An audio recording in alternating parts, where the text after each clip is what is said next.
It would not be a local and lekker meal if we do not bring the heavy weight of the kitchen himself. I'm talking about Chef Pitso. How are you doing? Thank you so much. I'm good, and how are you? I'm excited to have you because, you know, South Africa, whenever we ask everyone on social media to let us know what they want us to cook up in the kitchen, they always say the same thing.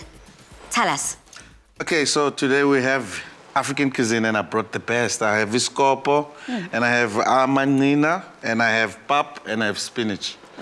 And some chantininyan and some coleslaw as well. But yeah, I'll take you through it through the day. Step by step, side by side, so that South Africans can cook along with us. Now, please do head over to our Afternoon Express website to get the full ingredients list and recipe to be cooking along with us. But on social media, we want to find out from you, what's one meal that no one can make like your mama? Because we got it from our mama. Now, Mawami, over here, you're going to take us through something delicious, something that utume ngayo ekhaya.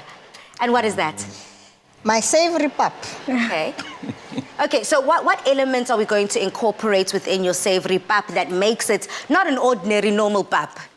You know, the interesting thing about savory pap is you can hoy anything just to make it tasty.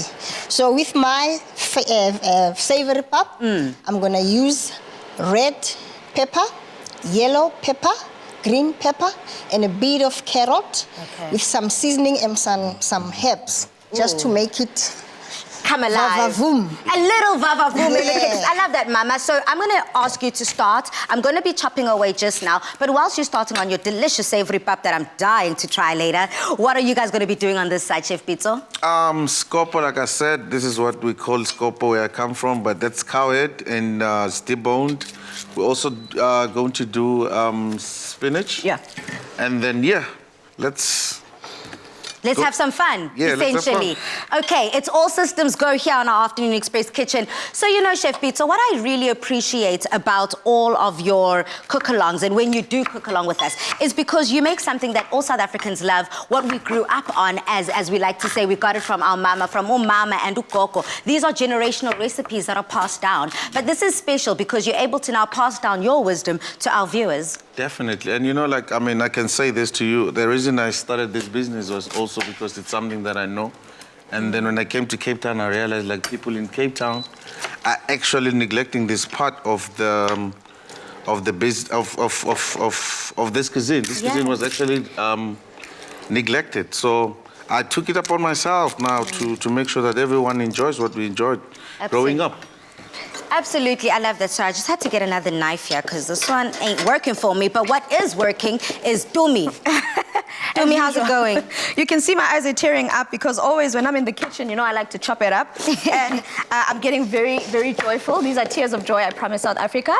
And all I'm doing here, I'm the sous chef for Chef Pitso today. So I'm chopping up your onions and your garlic and your green pepper, and all of that is going into your scop. But I think maybe South Africa should see better if you can put it on that board so South Africa can actually see what you're doing. Oh, yeah. So they can see what you're cutting up. And this is a deboned cow head, right? Deboned, already deboned. There's no bone inside this pork. It's on this cow head. Okay. Strictly nyama.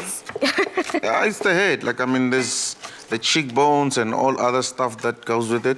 Well, you mentioned something before we started, and you mentioned how before cow's head was never eaten by women. What is the reason for that? Look, I also learned about it now. In my culture, every person ate that, but I've heard so many people say, like, inyama yenhloko ayityiwa ngabafazi. So, I mean, I'm also learning that part as well, but hey, I don't know where that comes from.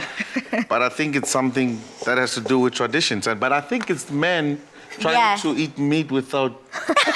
I think it's something like that. I think So you know what? Absolutely. I grew up also just believing that, honestly, South Africa, the men just want to enjoy their meat by themselves whilst the women whip it up in the kitchen. So we want to find out from you, traditionally, whether you look at your roots, your foundation, where does this come from? The fact that only the men eat certain pieces of the cow, certain pieces of whichever animal, I suppose, that we're preparing. And use that hashtag Afternoon Express. I'm looking forward to hearing from you. But absolutely, in my family too, everyone just enjoyed. Everyone indulged. Yeah. Well, Minapalisa, I didn't actually eat cow head until much recently. So because of that tradition, but also because it was just seen as, inyama, this meat is actually mostly found in taxi ranks. It's Yeah. hardly ever found at restaurants. So Yeah. about to be like a hostela and stuff like that, that's where you'd find cow head being enjoyed.